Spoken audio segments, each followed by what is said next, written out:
My name is Hannah Miller. I'm in my mid-30s now, old enough to see patterns clearly, young enough to still remember how they felt when they first formed. I've lived most of my life in plain sight, present, dependable, and quietly useful. The kind of person people don't worry about, the kind they assume will always be fine. If you asked my family who I was growing up, they would have said I was the steady one, not the talented one, not the difficult one, not the one with big needs or loud dreams. I was the one who adjusted, the one who waited, the one who could be relied on when things went wrong, because things always went wrong for someone else first. To the outside world, I probably looked lucky, safe, uncomplicated. I wasn't ignored in obvious ways. I wasn't abused or abandoned. I was included, just never prioritized, remembered, just never chosen first. I was the backup plan in my own family, and for a long time, I didn't even know there was another role available. This story isn't about revenge. It's not about exposing anyone or proving who was right or wrong. There are no villains here, at least not the kind you can point to easily. What I'm sharing is quieter than that. It's about what happens when you are consistently underestimated and how that shapes the way you move through the world. Over the next hour, I'm going to walk you through a period of my life when I slowly realized I was only remembered when others failed, when plans fell apart, when someone else couldn't handle the pressure. I'll tell you how that realization didn't arrive all at once, but in small moments, missed glances, delayed calls, assumptions made on my behalf. You'll hear about the role I was assigned without ever agreeing to it, how I stayed silent longer than I should have, not because I was weak, but because I believed silence was maturity, responsibility, love. And then, quietly, something shifted.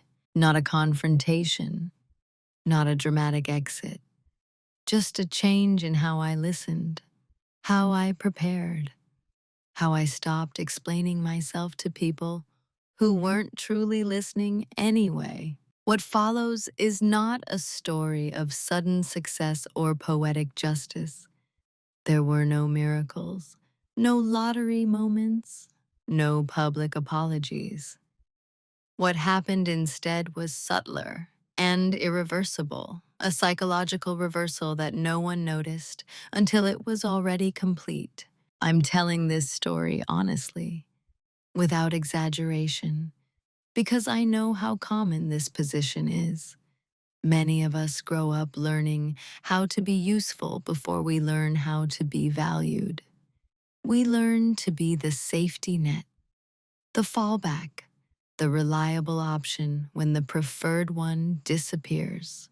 If any part of this resonates with you already, I invite you to stay, not for drama, but for clarity. Before we begin, let me ask you something gently and without judgment. Have you ever realized that people only looked for you when their first choice didn't work out? For most of my life, I didn't think of myself as overlooked. That word felt too dramatic, too emotional. I believed I was simply low maintenance, easy, adaptable. I wore those traits like quiet badges of honor. In my family, those qualities were praised, just never rewarded. I was the middle child, which already placed me in a strange position. Not the first miracle, not the last surprise. I arrived after expectations were set and before patience ran out. From early on, I learned how to read a room before speaking, how to sense when now wasn't the right time to ask for something, How to shrink a want into something reasonable, then shrink it again just to be safe. My siblings had labels. One was the talented one, whose potential everyone spoke about as if it were a fragile investment. The other was the sensitive one, whose emotions required constant attention and accommodation. I was simply reliable. The word followed me everywhere, said with a smile that implied completeness, as if nothing more needed to be added. If a problem came up, I was called last, but trusted most. If plans fell apart, I was the one expected to understand. When someone needed help moving, covering a shift, or smoothing over an awkward situation, I was the obvious choice. Not because I wanted to be, because I didn't protest. At family gatherings, no one worried about whether I was having a good time. They assumed I was. I listened more than I spoke. I laughed at the right moments. When conversations turned competitive or tense, I quietly excused myself to refill drinks or check on food. People noticed my absence only when something practical was missing. I don't say this with bitterness. Back then, it didn't feel like neglect. It felt like trust. I told myself I didn't need the same attention because I was stronger, that I didn't mind being flexible, that love didn't have to be loud to be real. These beliefs weren't forced on me. They grew naturally in the gaps where affirmation could have been. When decisions were made, big ones like holidays or finances, and small ones like where to eat or who needed help, my opinion was often sought after everything else had been decided. "You're okay with this, right?" they'd ask. And I usually was. Or at least I convinced myself I was. There's a specific kind of invisibility that doesn't hurt at first. It feels like peace. No conflict, no drama, no pressure to perform. But over time, it creates a quiet erosion. You begin to feel like your presence only matters in relation to other people's needs. I was remembered, just not anticipated. If someone canceled, I was called. If someone failed, I was asked to step in. If someone didn't show up emotionally, I was expected to compensate. I didn't resent it because I didn't yet recognize it as a pattern. Patterns are hard to see when you're standing inside them. What no one seemed to notice was that I had my own internal life, one that didn't revolve around being helpful. I had preferences I never voiced because no one asked directly. I had ambitions that felt inappropriate to share because they didn't come with urgency or drama. I had boundaries, but they were untested, so they remained theoretical. In photos, I'm often on the edge of the frame, leaning slightly inward, smiling but not centered. At the time, I thought that was just how pictures worked. Looking back now, I understand something I couldn't articulate then. I wasn't unseen because I lacked value. I was unseen because I made it easy. And when you make it easy for people to underestimate how much you matter, they usually will. This wasn't cruelty. It was convenient. And convenience, I would later learn, is one of the most powerful forces in family systems. At this stage of my life, I still believed my role was neutral, maybe even noble. I thought being the backup plan meant being trusted. I didn't yet understand what it costs to always be the one who can wait. That understanding came later, quietly, one small moment at a time. The first moment that stayed with me wasn't loud. It didn't come with raised voices or slammed doors. In fact, if I told it to someone else at the time, they probably would have shrugged and said I was reading too much into it. That's why it mattered. It happened on an ordinary weekday evening. Nothing symbolic, no holiday, no argument leading up to it. Just a phone call that came later than expected, with a tone that assumed I'd understand before anything was explained. My mother told me plans had changed. There was a family decision already made. I'd been included in spirit, she said, but not in practice. Someone else had needed more consideration. Someone else's schedule was tighter. Mine, as usual, was flexible. I remember standing in my kitchen, phone pressed to my ear, staring at nothing in particular. I said okay, automatically. The word came out smoothly without resistance. I even added, "That makes sense," because it usually did. But after the call ended, I didn't move right away. There was a faint discomfort in my chest. Not anger, not sadness, just a pause. A hesitation where acceptance usually lived. I replayed the conversation in my head, not looking for offense, just trying to understand why it felt different. It wasn't the change itself, it was the assumption. No one had asked me first. No one had checked whether the new plan affected me. The decision wasn't malicious. It was efficient. I was the variable that could be adjusted without consequence. Later that night, the family group chat was filled with messages, jokes, updates, logistics. Everyone else responded quickly with enthusiasm or mild complaints. I watched the notifications stack up without adding anything. No one noticed my silence.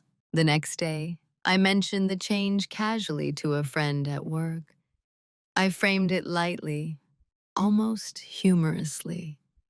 She laughed and said, "Well, at least they know you're easygoing." Easygoing. That word again. Said like a compliment, heard like a dismissal. I nodded and changed the subject, but something inside me filed the moment away.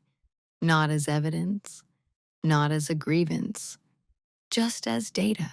From the outside, nothing had shifted.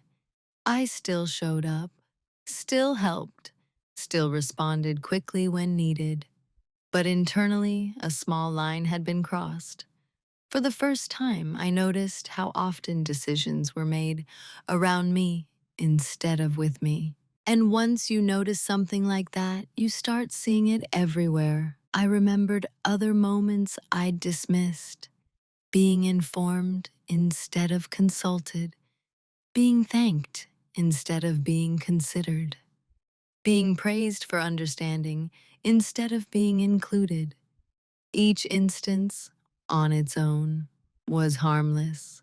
Together, they formed a pattern that was harder to ignore. What struck me most wasn't that anyone had intended to hurt me. It was that my feelings weren't part of the equation at all. Not because they didn't care, but because they didn't think they needed to. That night, I wrote a single sentence in the notebook I'd been carrying for years. I didn't decorate it. I didn't analyze it. I just wrote it down and closed the book. I am the easiest to adjust. At the time, I didn't know why I needed to record it. I just knew I didn't want to forget how it felt. Not the event, but the realization. From then on, when something similar happened, I noticed how quickly I was expected to adapt, how often my adaptability was used as justification. Hannah won't mind. Hannah understands. Hannah can handle it. I could. I always had. That was never the question. The question, which I still wasn't ready to ask out loud, was why I was the only one who had to. This wasn't the moment I changed. It was the moment I began paying attention. And attention, I would later learn, is the beginning of every quiet shift. After that first small cut, nothing dramatic followed. No confrontation, no apology. Life continued exactly as it had before, which in some ways was more unsettling than if something obvious had gone wrong. Because when nothing changes, you start questioning yourself. I told myself I was being overly sensitive, that families make decisions quickly, that someone always has to be flexible, and it might as well be the person most capable of handling it. I reminded myself that I was lucky, lucky to be trusted, lucky to be needed, lucky to not be high maintenance. That word again. I had built so much of my identity around not being it. The dismissals continued, but they were subtle enough to blend into routine. Invitations that arrived late, after plans were already half formed. Conversations that paused when I entered the room, then resumed without looping me in. Decisions that were explained to me instead of discussed. Each time, I adapted. Each time, I told myself it didn't matter. There was a strange comfort in that normalization. When something happens repeatedly, it stops feeling personal and starts feeling structural, as if it's simply the way things are. And structures feel harder to challenge than individual moments. I became skilled at filling in gaps. If someone forgot to tell me something, I figured it out. If I wasn't included in a discussion, I asked follow-up questions later. If my absence from a decision created inconvenience, I absorbed it quietly. I smoothed edges before anyone else even noticed they were sharp.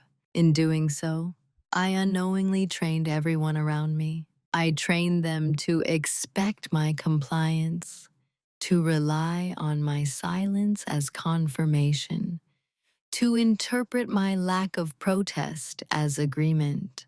Over time, my consent became assumed instead of requested. The most difficult part wasn't that I was being overlooked.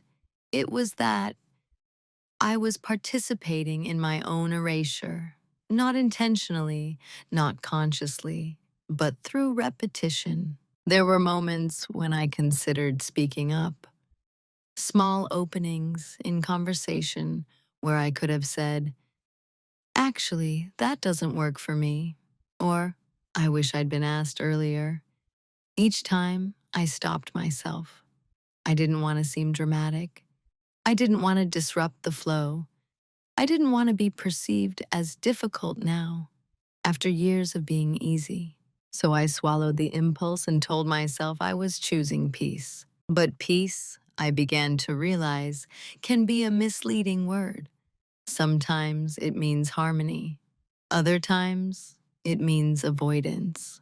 The more I avoided, the more invisible my preferences became, not just to others, but to me. I stopped checking in with myself before responding.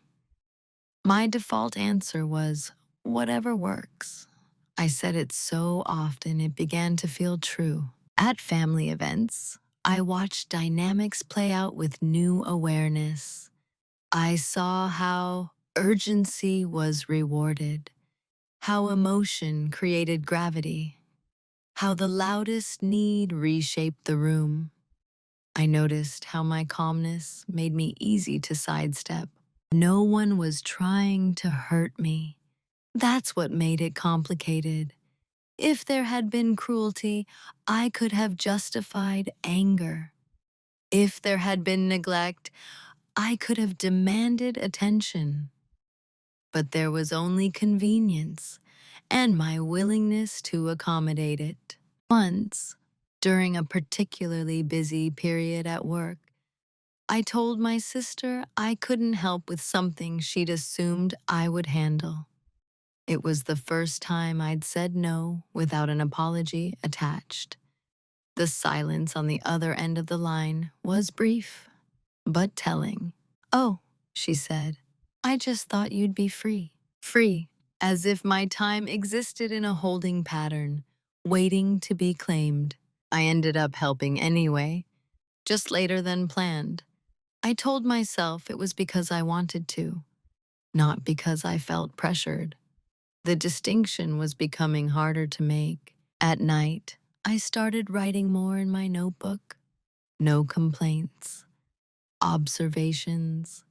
I tracked how often I was informed versus consulted, how frequently my needs were assumed to be minimal, how rarely anyone checked in with me unless something had gone wrong elsewhere. I didn't feel angry. I felt tired in a way that sleep didn't fix. What I didn't yet understand was that by normalizing these small dismissals, I was slowly teaching myself a dangerous lesson that my role was to adapt, not to be considered. And once a role like that is established, it becomes very difficult to step out of it without consequences. Still, I stayed quiet. I told myself silence was maturity, that patience would eventually be recognized, that consistency would be rewarded. I believed that because I needed to. But normalization has a cost, and I was about to learn exactly what it was. There's a moment when a pattern stops feeling abstract and starts feeling assigned, not announced, not discussed, just understood. For me, that moment came not through conflict, but through clarity. I began to see my role the way others did. In my family, I was the one who filled gaps. If something was missing, I became it. If something failed, I replaced it. I wasn't the first option, but I was the safest one. The dependable answer when uncertainty made everyone else uncomfortable. They didn't rely on me because they believed in me. They relied on me because I reduced risk. That distinction mattered. When plans were being made, my presence was optional. When plans unraveled, my presence became essential. I was the insurance policy, quiet, uncomplaining, and always available when things didn't go as expected. I started noticing how language shifted around me, not in tone, but in implication. Can you just handle this? You're good at this kind of thing. It's easier if you do it. These phrases sounded complimentary on the surface, but they carried an unspoken assumption that my role was functional, not participatory. I wasn't there to shape outcomes. I was there to stabilize them. At first, I thought this was a natural result of personality differences. I was organized, calm, capable. Of course, I would end up managing logistics and smoothing transitions. But over time, it became clear that competence was being used to justify exclusion. Because if I were always capable of adapting, why bother adapting for me? There was a family meeting, one of those informal ones that happen in kitchens and living rooms, without agendas or clear beginnings. A decision had already been made before I arrived. I was briefed quickly and efficiently, as if catching me up were a formality. Someone said, "You're okay with this, right?" while already moving on to the next topic. I said yes. Again. But inside, something clicked into place. I realized I wasn't being asked because my agreement was needed. I was being asked because my lack of resistance was expected. That was the role. Agreeable, useful, invisible. Once I named it internally, I couldn't unsee it. I noticed how my contributions were framed as support, never leadership, how my successes were treated as maintenance rather than achievement, how my presence was comforting but rarely celebrated. I wasn't invited into discussions about the future. I was included in the execution. And the most unsettling part was that I had helped build this dynamic by always stepping in, by never stepping back, by confusing being needed with being valued. I didn't blame my family. Roles like these form slowly, reinforced by small choices on all sides. They were responding to the version of me I had consistently presented, the one who didn't ask for much, didn't push back, didn't require recalibration. Still, recognizing the role didn't immediately free me from it. If anything, it made me more aware of the cost of leaving it. Who was I if I stopped being the reliable one? What leverage did I have if my usefulness was my primary currency? These questions stayed with me. They followed me into conversations, into quiet moments, into the pauses between decisions. I began to realize that as long as I remained in this role, my needs would always be secondary, not because anyone intended them to be, but because the system didn't require them to be addressed. The role worked for everyone else. For me, it was slowly erasing something I hadn't yet learned how to protect. I didn't confront anyone. I didn't announce a change. But internally, a boundary began to form. Not a line I drew outward, but a recognition I held inward. I understood now what I had been to them. And once you understand that, you have to decide whether you're willing to remain it. The day something shifted didn't look important from the outside. No argument, no tears, no dramatic declaration. If you had asked anyone else what happened that day, they probably wouldn't remember it at all. I remember it clearly. It was a late afternoon, the kind where the light turns soft before disappearing entirely. I had just finished work and was sitting in my car, engine off, keys still in my hand. I wasn't in a rush to go inside. I needed a few minutes of stillness before stepping back into roles and expectations. My phone buzzed. A message from the family group chat. Short, practical. Someone needed help. Again, a plan had fallen apart. Someone else couldn't manage. The message wasn't addressed to me directly, but I knew what it meant. I was the solution being implied. I stared at the screen, waiting for the familiar instinct to kick in. The reflexive yes. The automatic adjustment of my evening. The mental reshuffling of priorities. It didn't come. Instead, there was a pause. Not resistance. Clarity.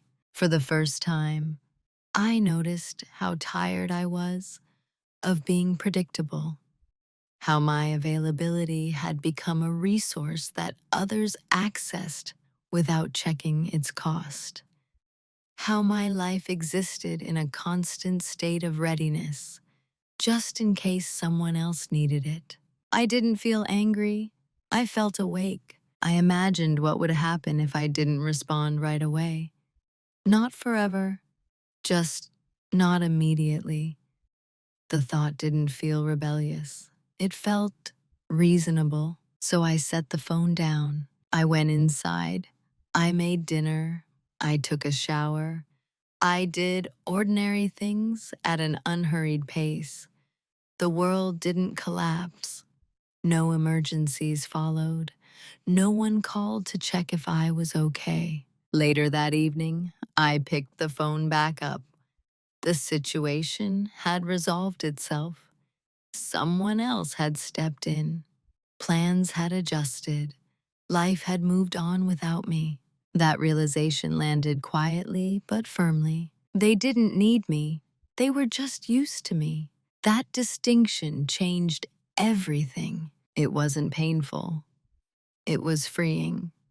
Because if my presence wasn't essential, then my absence wasn't catastrophic, which meant I had more choice than I'd ever allowed myself to see. That night, I opened my notebook and wrote another sentence, slower this time, more deliberate. Silence is also a response. I wasn't making a plan.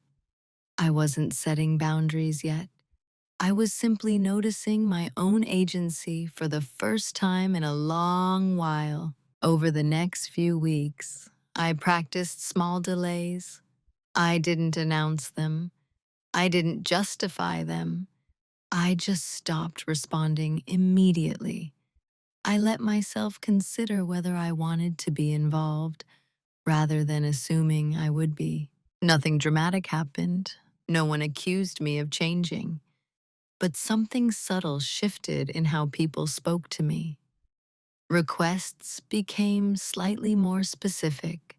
Assumptions became less automatic. I realized how much of my role had been maintained by my speed. Speed had signaled willingness. Silence had signaled uncertainty. And uncertainty, I learned, forces people to reassess. This wasn't about punishing anyone. It was about reclaiming a part of myself I had handed over gradually, without noticing. My time, my attention, my energy. I didn't feel empowered in the cinematic sense.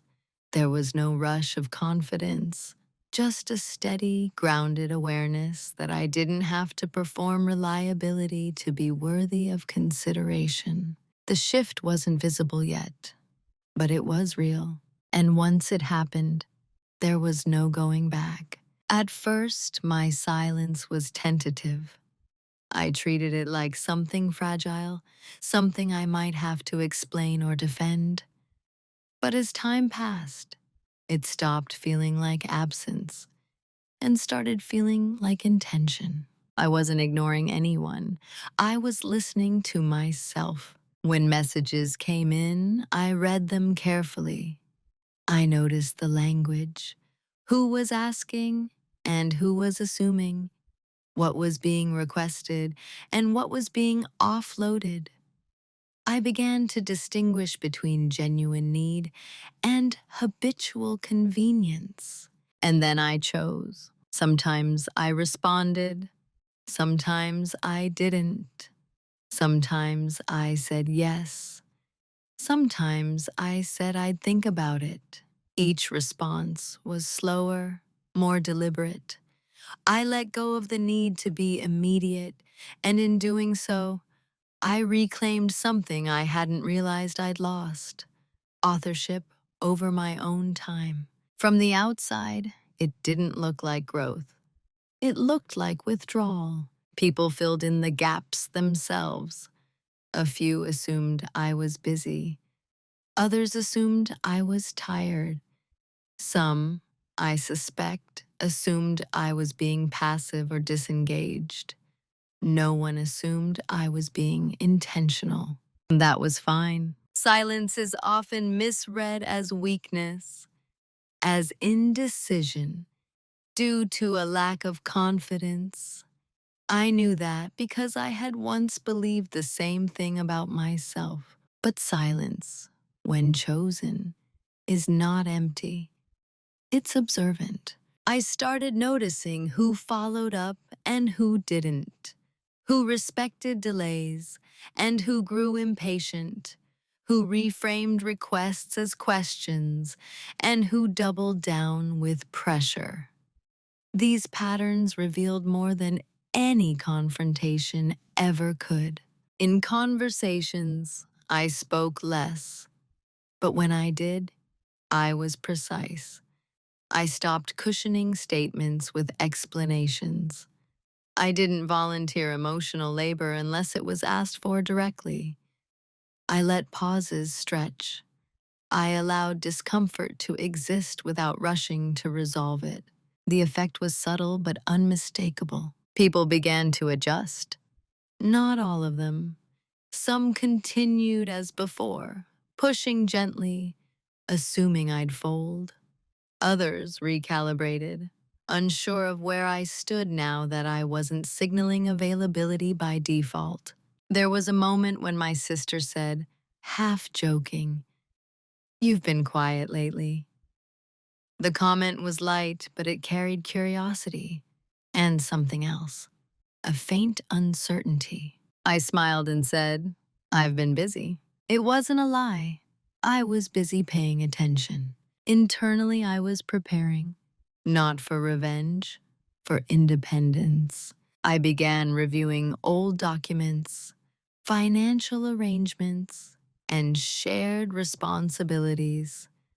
I noticed how often I had taken on tasks informally, without acknowledgement or structure.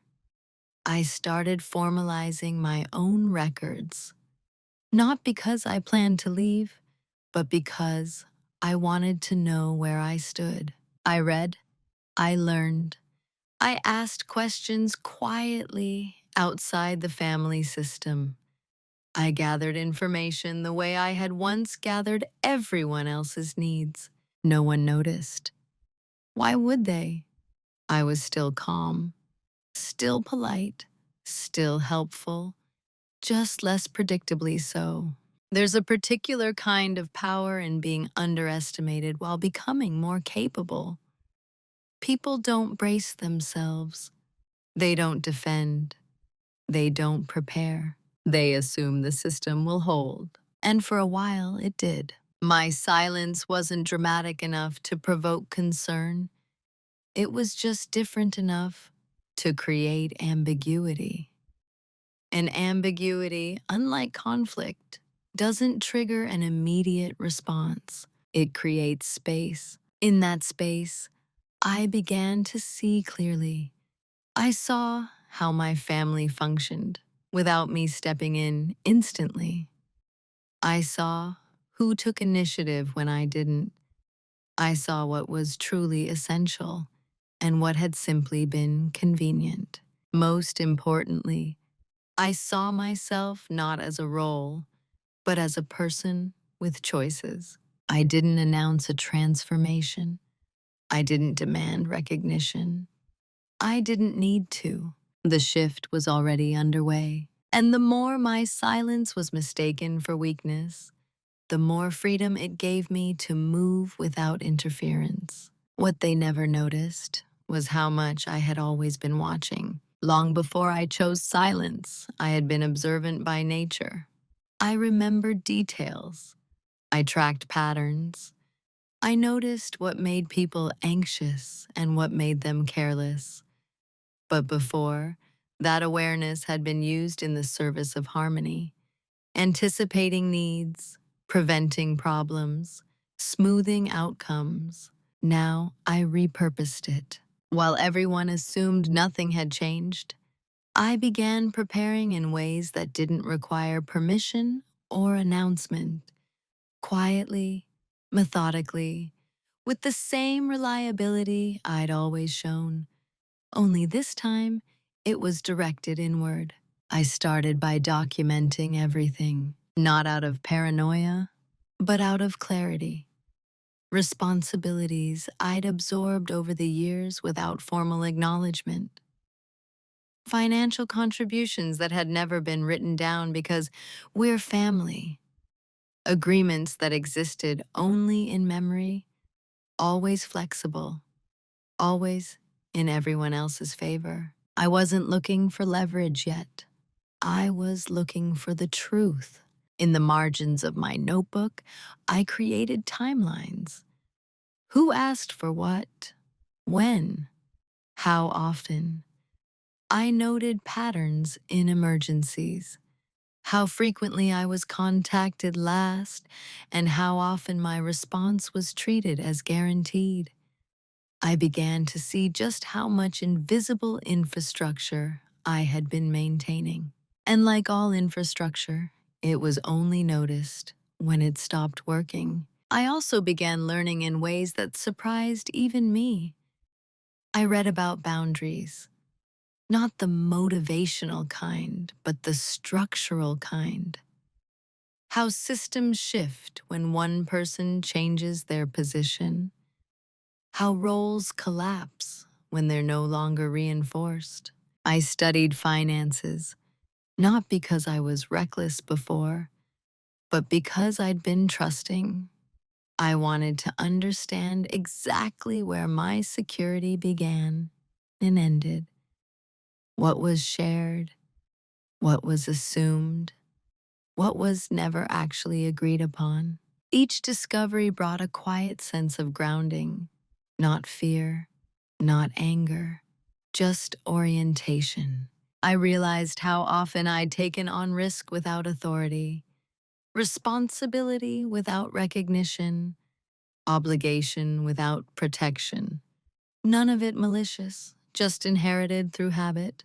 At the same time, I repositioned myself emotionally. I stopped offering unsolicited support. I listened without fixing. I let people experience the full weight of their own decisions. When something went wrong, I resisted the urge to step in automatically. I waited to be asked, clearly, directly. Often the request never came, and when it did, it was different, more cautious, less assumed. I noticed how quickly people adapted when they had to, how capable they were when the safety net wasn't instantly available. It made me question how much of my necessity had been real and how much had been learned dependence. There was a strange peace in that realization. I also began investing more deeply in my own life, not in flashy ways, in quiet, stabilizing ones. I strengthened friendships that had always respected my time. I pursued interests I'd sidelined because they didn't serve anyone else's needs. For the first time, my energy wasn't being rationed around other people's priorities. It was being directed toward my own resilience. No one noticed this either. They still saw the same person, calm, polite, present. They didn't see the internal shift, the way I was no longer emotionally tethered to outcomes I didn't control. There's a particular advantage in being underestimated during a period of preparation. People don't interfere. They don't question. They don't try to stop you because they don't know anything is happening. I wasn't hiding.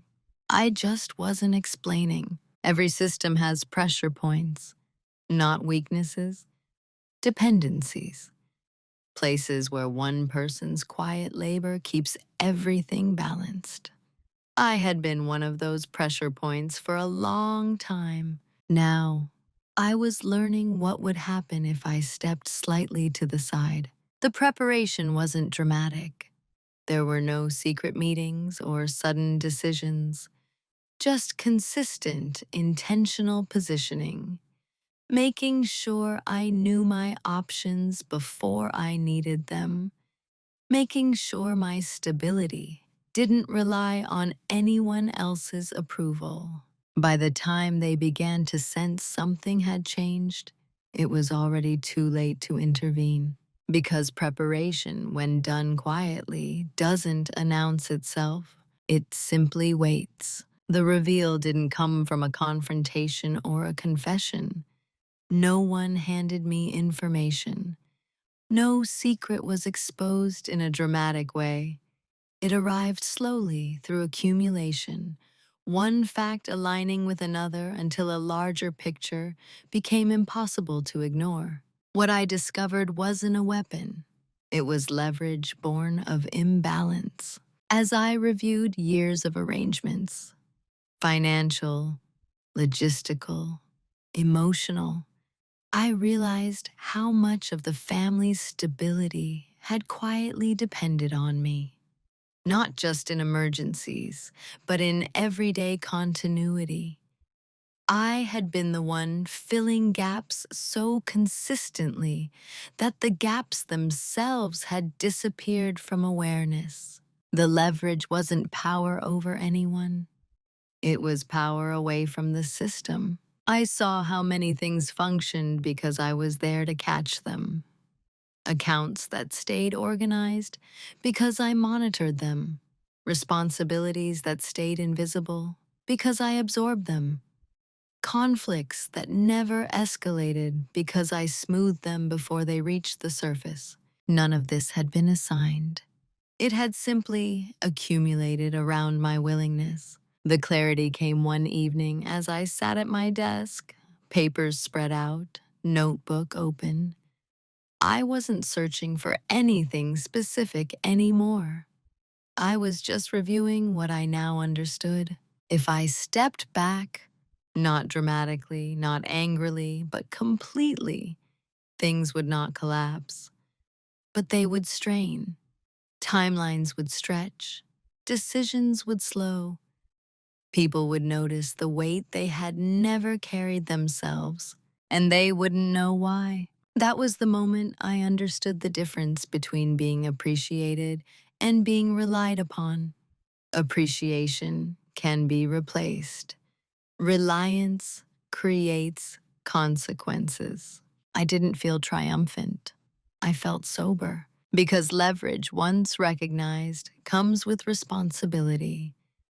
The responsibility is not to misuse it, not to turn clarity into cruelty, not to become what had quietly diminished me. I didn't want revenge. I wanted alignment. The reveal also forced me to confront something uncomfortable. I had been complicit in my own positioning. By never asking for recognition, I had made my contributions easier to overlook. By never setting limits, I had blurred the line between help and expectation. The leverage wasn't something I could announce without destroying its value. If I told them what I'd discovered, it would become a negotiation, a plea, a debate. I didn't want any of that. I wanted my actions to speak in the only language the system understood. Absence, not abandonment. Absence of automatic repair. I sat with the knowledge for weeks. I didn't rush into anything. I watched how often my involvement was assumed, even as my responses slowed. I observed how fragile certain routines were without my constant reinforcement. No one thanked me for the past. No one acknowledged the present shift. They simply adapted, temporarily, imperfectly, assuming I would eventually resume my place. They were wrong. The private reveal wasn't about what I could take away, it was about what I could reclaim. Time, autonomy, dignity. I began planning, not an exit, but a reconfiguration, a way of living where my stability didn't depend on being needed, where my worth wasn't measured by my usefulness in crisis. There was grief in that planning, not for what I would lose, but for what I had never been offered. The choice to be first. The invitation was to be considered before adjustments were made. I allowed myself to feel that grief without dramatizing it, without turning it into an accusation. It passed through me like weather, acknowledged, then released. By the time the reveal settled into certainty, I was calm. I knew what I had. I knew what it meant. And most importantly, I knew I didn't have to explain it to anyone. Because leverage doesn't require permission, it only requires clarity. Once you see clearly, you can't pretend you don't. That was the quiet truth waiting for me at the decision point. I had leverage, yes, but more than that, I had awareness. And awareness demands a response, even if that response is restrained. For a while, I considered all the options. I could have confronted them, laid everything out calmly, logically, explained how much I had been carrying, how often I had been overlooked, how the role I'd been assigned no longer fit. I imagined the conversation in my head, me measured and articulate, they surprised but receptive. It was tempting. I could also have continued exactly as before, armed now with knowledge, knowing when to say no, knowing where my boundaries were even if they remained unspoken. That path would have been quieter, safer. Nothing would change on the surface, and I would retain my position without risk. But that option came with a cost I was no longer willing to pay, because staying, even with awareness, would mean accepting a system that only worked when I diminished myself. It would mean constantly negotiating my presence, measuring my silence, and moderating my availability. It would mean remaining the backup plan, just a more self-aware one. There was a third option, the one I avoided thinking about because it felt too final. To step away, not emotionally, but structurally, to remove myself from the positions that made me indispensable without making me visible. To choose absence, not as protest, but as alignment.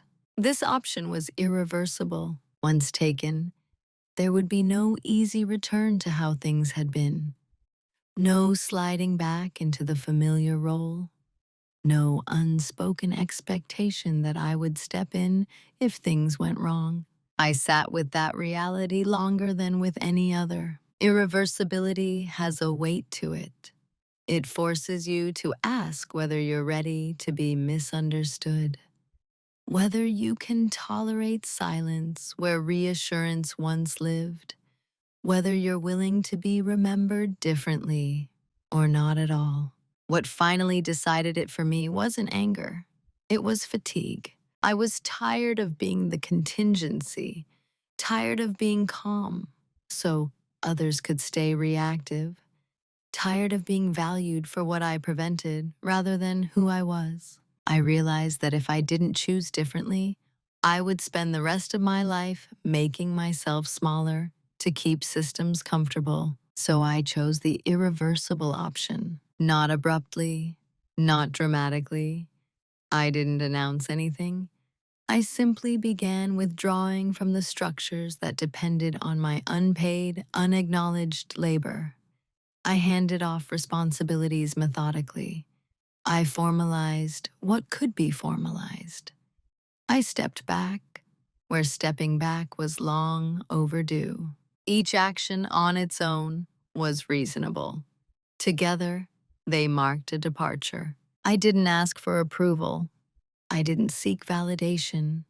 I didn't explain myself beyond what was necessary. Explanations invite debate, and I wasn't interested in negotiating my autonomy. The decision didn't feel powerful in the moment. It felt quiet, almost mundane. But beneath that calm was something solid. Commitment. Once made, it held. I knew there would be consequences. Confusion, frustration, maybe even resentment. But those reactions would belong to others. I had already carried enough that wasn't mine. This wasn't a rejection of my family. It was a refusal to remain misaligned within it. The decision point passed without ceremony. No one noticed when I crossed it, but I did, and that was enough. Once the decision was made, I didn't feel the urge to rush. Urgency had never served me well. It had only made me available. So I moved the way I always had, quietly, carefully, without drawing attention. The difference was intention. I began untangling myself from systems I'd been woven into for years. Not emotionally first, practically. That was where my real influence had always lived. There were shared responsibilities I'd taken on informally, bills I monitored just to help. I handled the paperwork because no one else liked dealing with it. I didn't confront anyone about these things. I simply stopped assuming ownership. I asked clarifying questions instead of fixing problems. Who's responsible for this now? Has anyone confirmed that? Do we have that in writing? Each question was neutral, reasonable, impossible to argue with. People answered casually at first, not sensing the shift.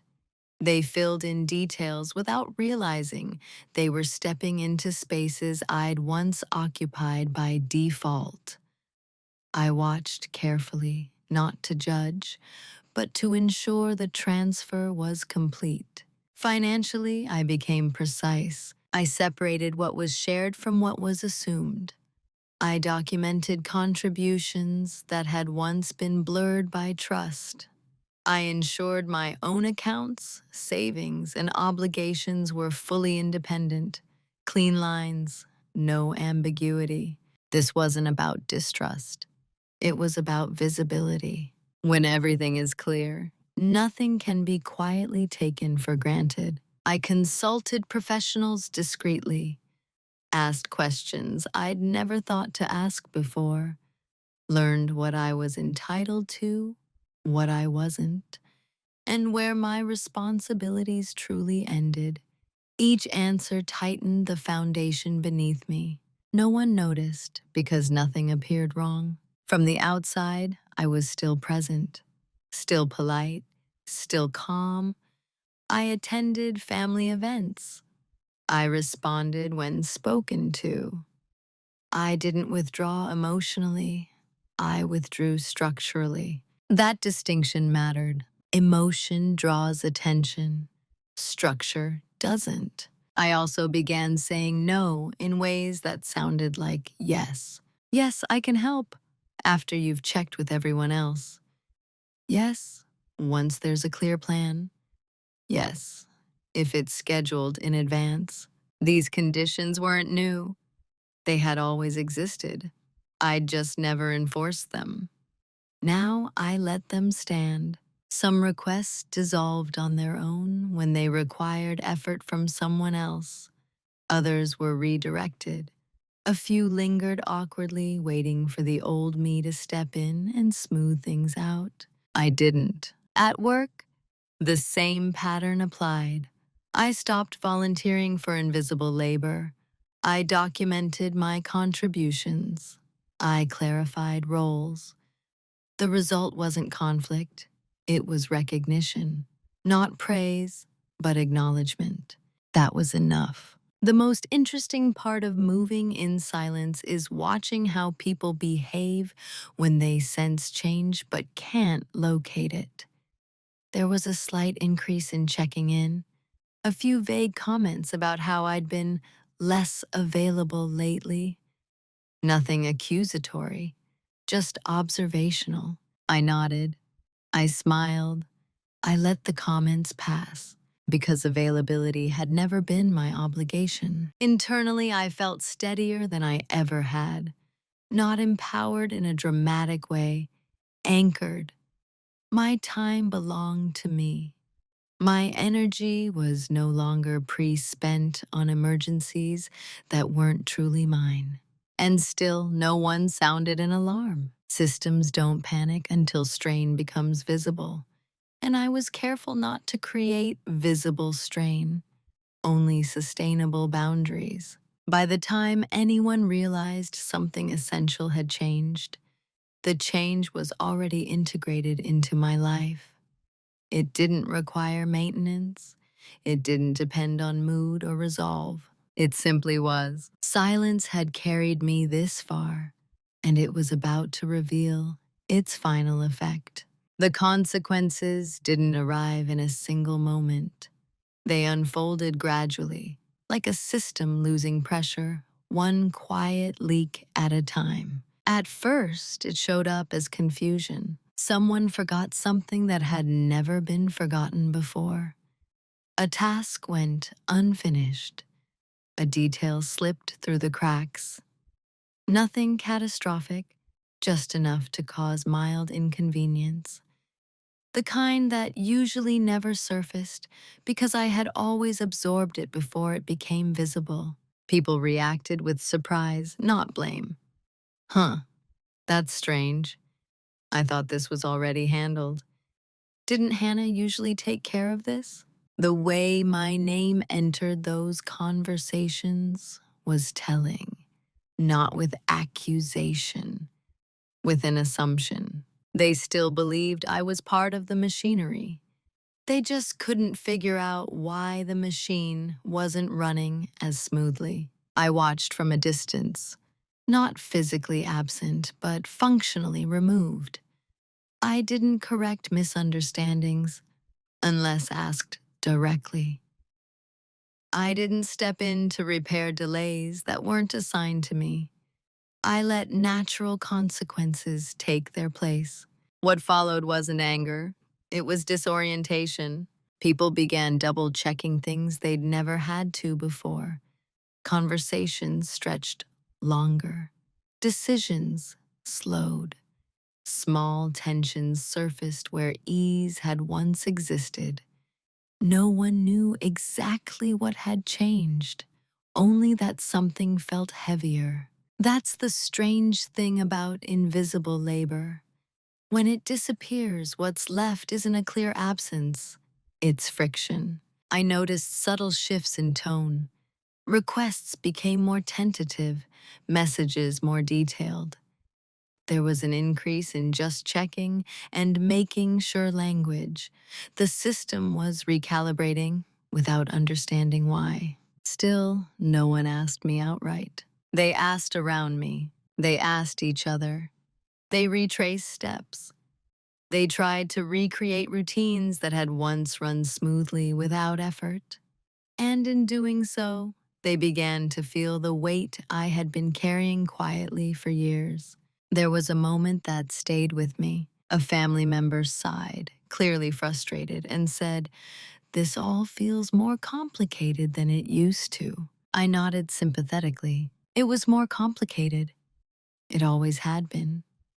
The difference was that the complexity was no longer hidden inside me. What struck me most was how quickly irritation turned inward. No one accused me of withdrawing. Instead, they questioned themselves, their planning, their communication, their assumptions. Because from their perspective, I hadn't done anything. I was still there, still kind, still responsive, just not automatically corrective. That's when I understood something important. When you stop overfunctioning, people don't immediately miss you. They miss the ease you provided. And ease, once taken for granted, is hard to name when it's gone. There were a few moments of quiet resentment, small comments, mild defensiveness, nothing overt, just enough to reveal discomfort. But discomfort isn't injustice, it's an adjustment. I didn't feel guilty. I felt clear. Because I wasn't withholding support out of spite, I was simply no longer offering it preemptively. I was allowing responsibilities to land where they belonged.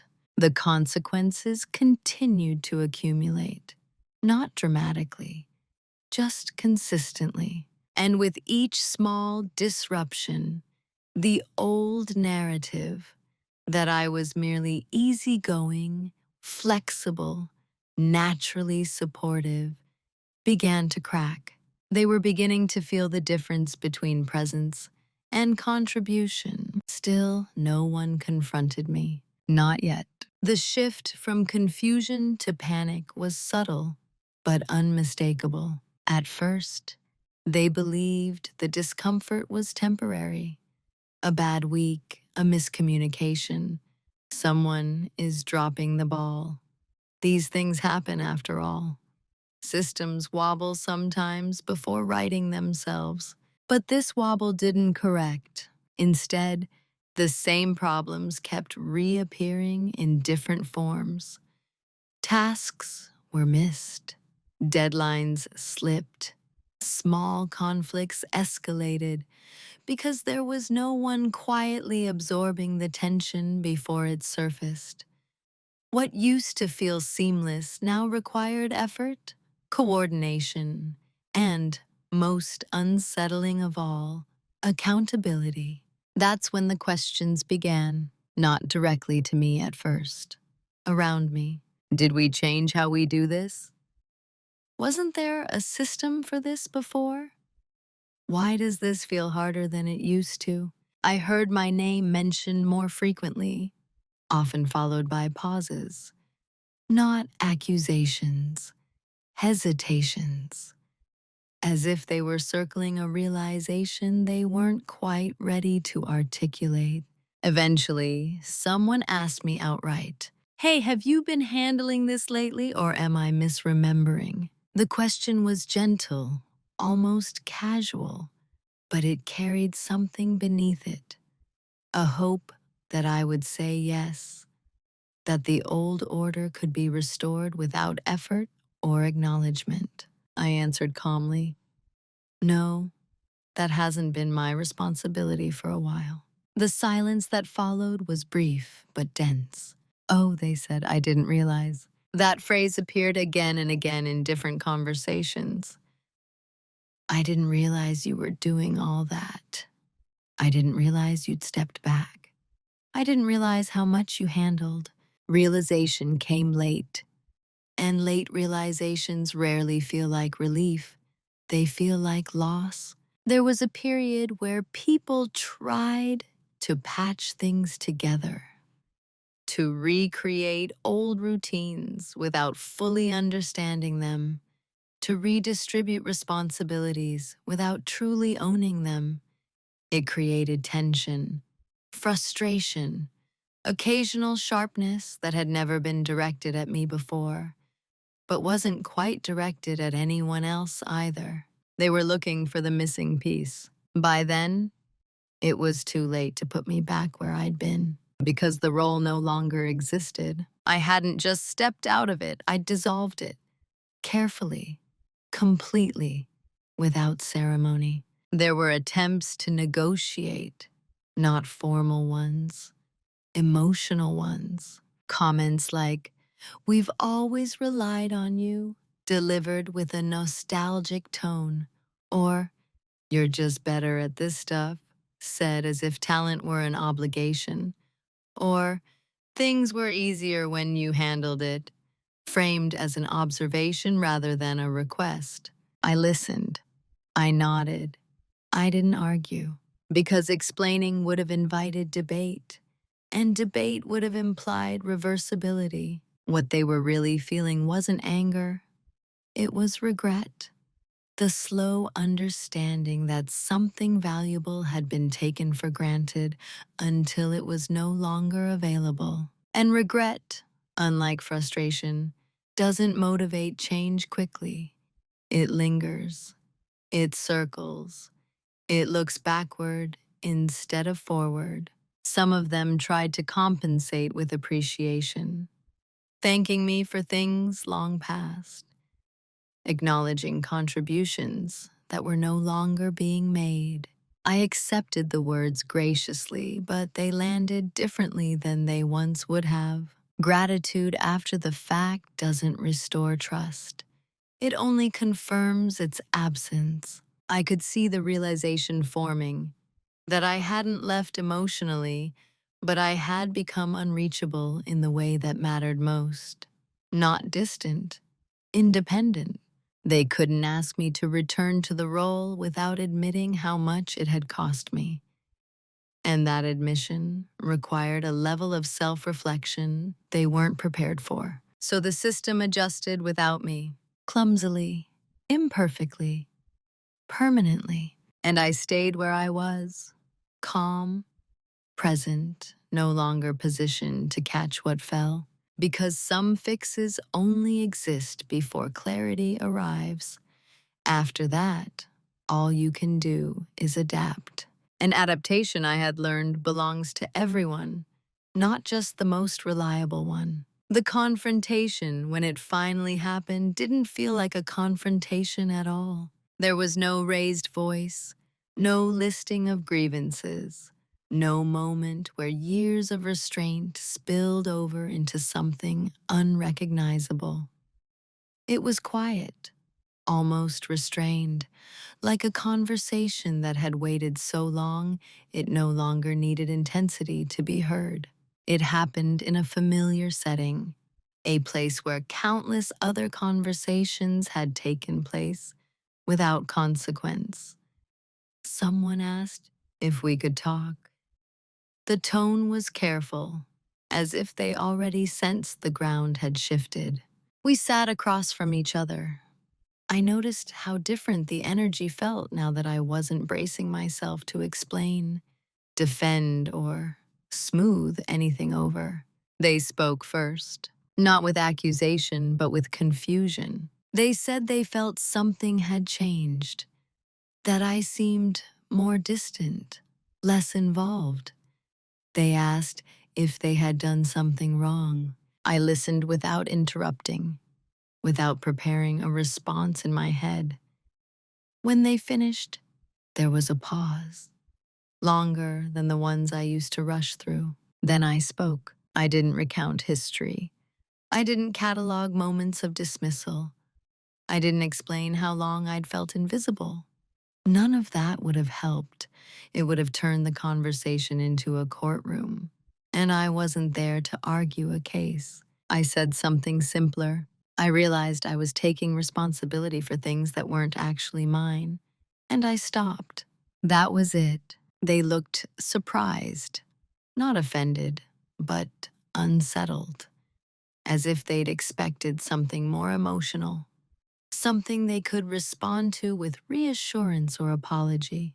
They asked why I hadn't said anything sooner. I told them the truth, because I didn't fully understand it myself until recently.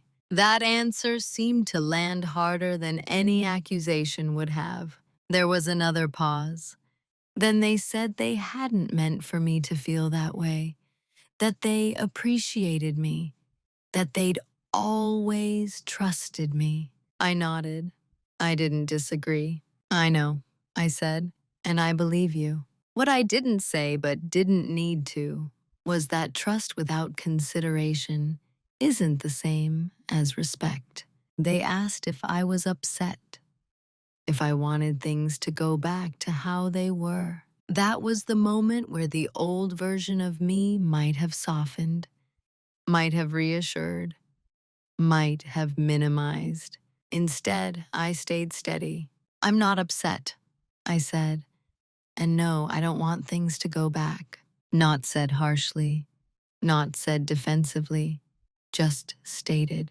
The conversation ended shortly after that, not because it was unresolved, but because there was nothing left to negotiate.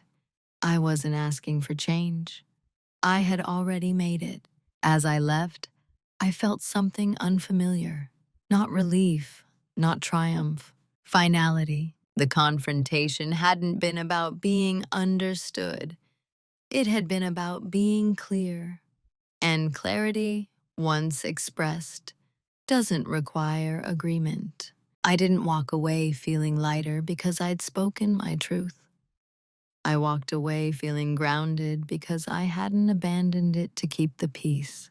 That was the quiet victory. No one clapped. No one apologized dramatically. No relationships exploded or healed overnight. But something fundamental had shifted. I was no longer explaining my boundaries. I was living them. After everything settled, I expected to feel different in obvious ways. Lighter, maybe, or sharper, or triumphant. Instead, what arrived was quieter than any of that. Stability. For the first time, my sense of self wasn't built around reaction. I wasn't measuring my worth by how quickly I could respond or how effectively I could prevent problems. My days felt less urgent, not because there were fewer responsibilities, but because they were finally mine. I'm still reliable. That part of me didn't disappear, but reliability is no longer my identity. It's a choice I make selectively. I offer it where there is mutual respect, where effort flows in both directions, and where presence is valued before crisis. With my family, things are different now. Not distant, just clearer. I'm no longer the default solution. When I show up, it's intentional.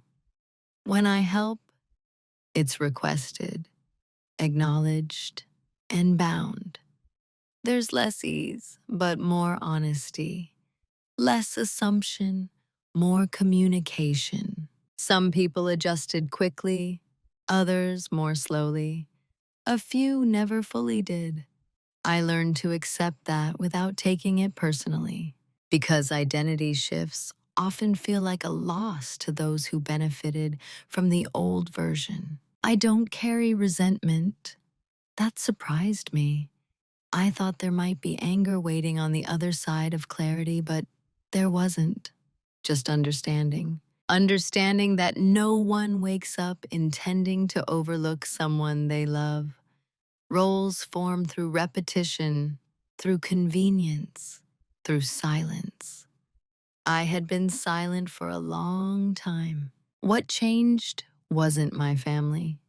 It was my relationship with myself. I learned that being easy is not the same as being kind.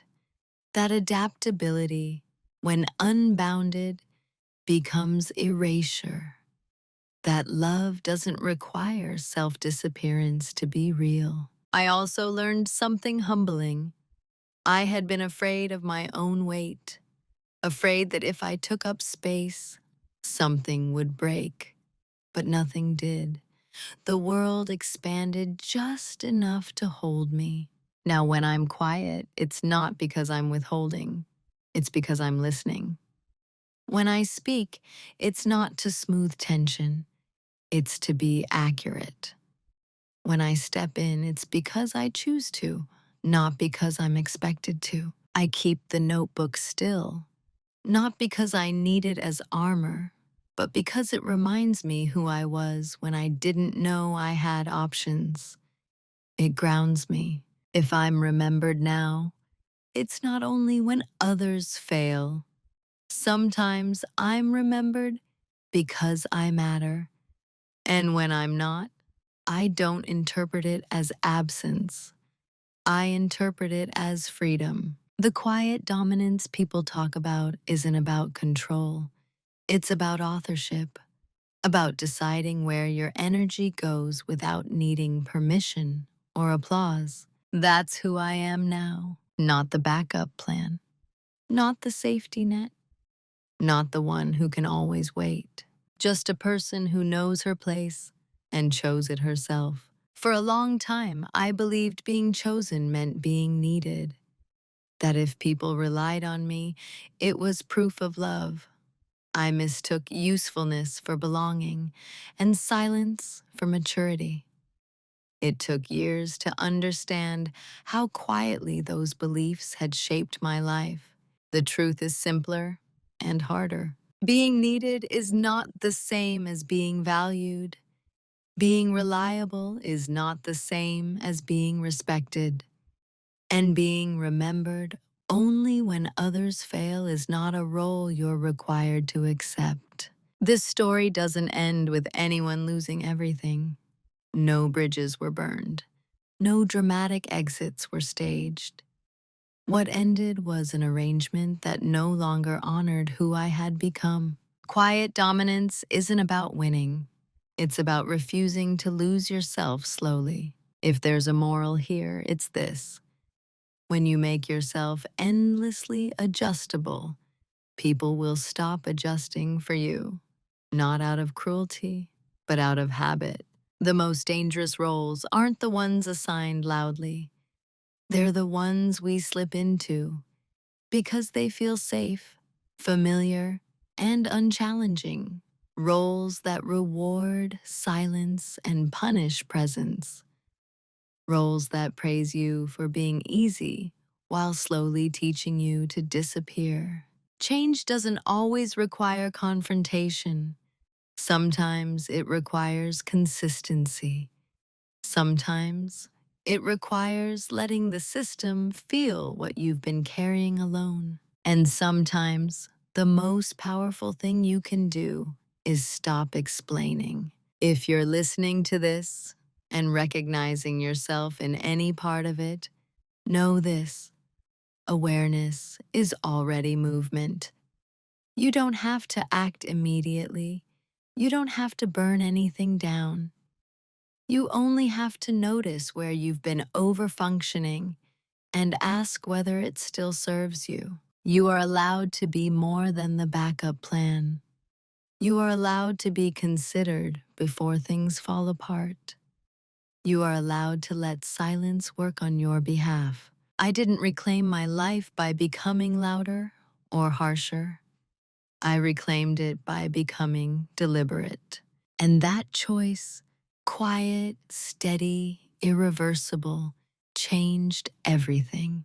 Before we end, I want to ask you something, and I'd genuinely like to hear your answer in the comments.